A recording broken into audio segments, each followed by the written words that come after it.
Alright guys, so these days it seems as though the anime industry is just going all kinds of crazy when it comes to making these new movies, but when it comes to Dragon Ball specifically, they've been giving us movies, a plethora of movies, for ages. For as long as we can remember, we have been getting theatrical film after theatrical film when it comes to this series. And at this point, the very same seems to be the case when it comes to Dragon Ball Super as well, as we now have information regarding our new Dragon Ball Super movie that is upcoming and set to release sometime next year in 2022. Now, courtesy of San Diego Comic-Con at home, we now have a bit of information in regard to this upcoming movie, its title, and a bit of a teaser as well.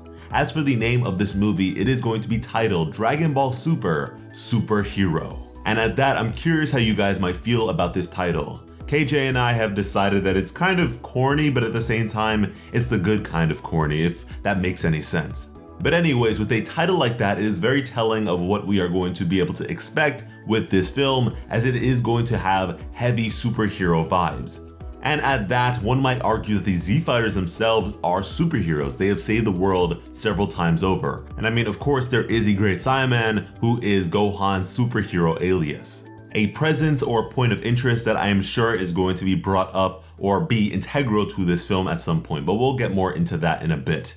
In regards to the production of this film, apparently, Toriyama himself has been working on this since they were still working on Dragon Ball Super Broly. And apparently Toriyama has been more hands-on with this film than any before. And really and truly, his involvement is evident when we begin to look at our character designs. And firstly, we have Piccolo, and if you didn't know any better, you might not notice any difference here, but it is apparent that in regards to coloration, he has been more so tailored towards the manga depiction, or the intended manga depiction, as opposed to what has been in the anime for ages now. The portions of his arms that would previously have been pinkish are now a yellowish hue akin to the manga depiction, and the sash of his gi, which was blue in the anime, is now more of a red. To follow Piccolo, we have Pan, the daughter of Gohan, who seems to have been aged up a little bit here, as she is now going off to kindergarten. Oh my goodness, they grow up really fast. So this is to say that the Tournament of Power was a couple of years prior to this. And I think that my fellow manga readers will agree that this is a very interesting development, as currently in the manga, to the best of our knowledge, Pan is still an infant child at this point. But again, with this movie slated to release in 2022, it is possible that the manga is going to catch up and line up to those events by the time we get there. But yeah, Pan looks adorable here and is said to actually play an integral role.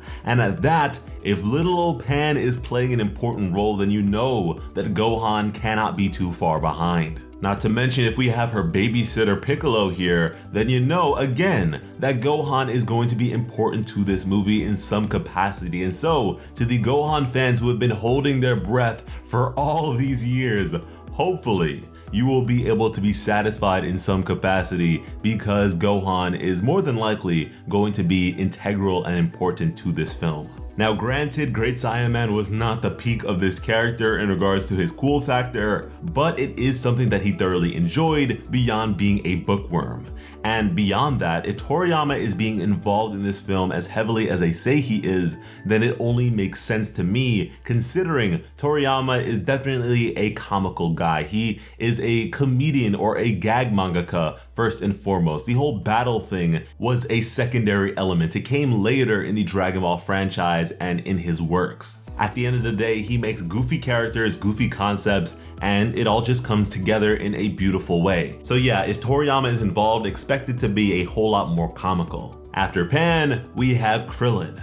And Krillin here is in his policeman attire. Now, this isn't anything new. We know Krillin to be a cop and all that, but something that has also changed with Krillin's design would be his eyes. His eyes are no longer skin colored, they actually have whites, which is again more like the manga's coloration. And to be fair, back during Dragon Ball, Krillin's eyes did have whites in them. It was only with Z and furthermore with Super that his eyes were just skin colored for whatever reason. And so again, I have to say that Toriyama is a very funny man. You would think that this man has not watched the anime in ages. He has not touched the anime or any of these movies in ages for him to only just be saying, hey, why are Krillin's eyes like that? because they actually say that he questioned why Krillin's eyes were like that, which is just mind-blowing to me. Beyond this, we have a bit of scenery as well, as we get to see Piccolo's home, which we have never seen before. We have never seen where Piccolo lays his head down to sleep at night. And apparently this home of Piccolo's was also designed by Toriyama. Now furthermore, during the film, we are actually going to be able to see what it is like inside, what it looks like inside. And knowing Piccolo, I'm not expecting all too much. He is a simple man. It's not as if he even needs nourishment like that. But then again, we might be in for a surprise as he actually has a mailbox. I wouldn't have never guessed that Piccolo would need a mailbox, but here he does have one. But if nothing else, if I were to make an assumption of what he might have in there, I would say maybe some toys for Pan, as he probably babysits her a whole lot.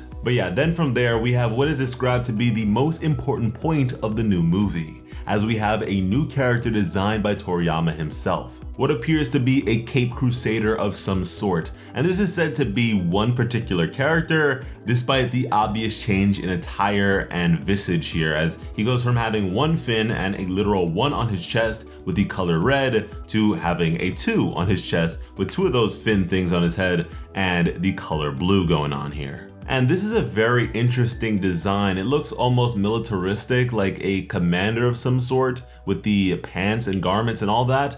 And he also has a bit of a blaster that looks like a shark, like the sort of decal you would expect on a fighter plane of some sort. So it is clear the sort of inspiration that Toriyama had in those elements of this character's design. Now this character does not look menacing at all or like a threat, so I'm imagining they are going to be an ally of some sort, a new friend to join the roster, at least for the duration of this film. And you know what, with a name like Dragon Ball Super, Superhero, what actually comes to mind for me would be Universe 11, where you have the Pride Troopers. They are a bunch of superheroes, a superhero group that protects the innocents and all that good stuff. Hopefully we get something on them. I don't imagine we probably are, as that was more or less Tournament of Power stuff. It would be very nice to be able to travel to Universe 11, but hey. From there, to wrap things up, we have a teaser for this upcoming film. A teaser which showcases Goku jumping up and down, seemingly preparing for a fight, getting his stretch in, and then stomping down. Now what is interesting about this Goku is that it is rendered in CG. And I know that for a lot of anime fans, myself included, CG is the bane of our existences. CG turns something from looking great to, okay, whatever. And they speak of this in regards to saying, like, this is going to be how the rest of the film looks. Like, this is a test for you to get a grasp of what Goku is going to look like. They're using various technologies and this and that. And I know that for a lot of people, this is going to be very disappointing, simply because coming off of what was an amazing theatrical film, oh my goodness, Dragon Ball Super Broly was just so beautifully animated. That was just one of the best looking anime movies, like in modern times especially. That was just amazing. And to then go from that to this, to go to CGI, because honestly, when I first saw this trailer, no context, I thought that this was a new game coming out. I thought that they were just making another Dragon Ball game. And to be honest, I would be lying to you if I said it did not look good here. But this is in a very limited capacity, this is very brief, and ultimately for me, even if it does look good, it cannot even compare, it cannot even hold a candle to what Dragon Ball Super Broly was able to provide to us visually. This is a very fascinating choice. Perhaps they are doing this for the sake of being able to get the anime up and running so that they're not divvying up their forces and spreading themselves too thin, because I imagine that with the Broly movie, it was very intensive and perhaps very expensive. So this is a compromise to be made. I'm not going to be making up my mind too soon here. I'm not going to jump the gun and say that this is not going to be for me or whatever. I'm obviously going to still watch it because it is Dragon Ball and I love the series, but I am not as excited as I would be if it was that Shintani art style again. Fingers crossed it still delivers and looks great though. But yeah, that just about covers everything we've been able to garner from this latest bit of news. Hopefully you guys enjoyed the video and our coverage of everything, because we intend to continue providing to you all everything you need to know about this movie, the Dragon Ball Super anime, manga, and everything in between. So at that, if you have yet to already, be sure to subscribe to Plot Armor with notifications on. And you can additionally hit us up over on Twitter and Instagram at PlotArmorYT, because when it comes to bringing you some of the best Dragon Ball Super content on the platform, Plot Armor has you covered. As always, I'm Slice of Otaku. Thank you all so much for watching and have an awesome day. I love you.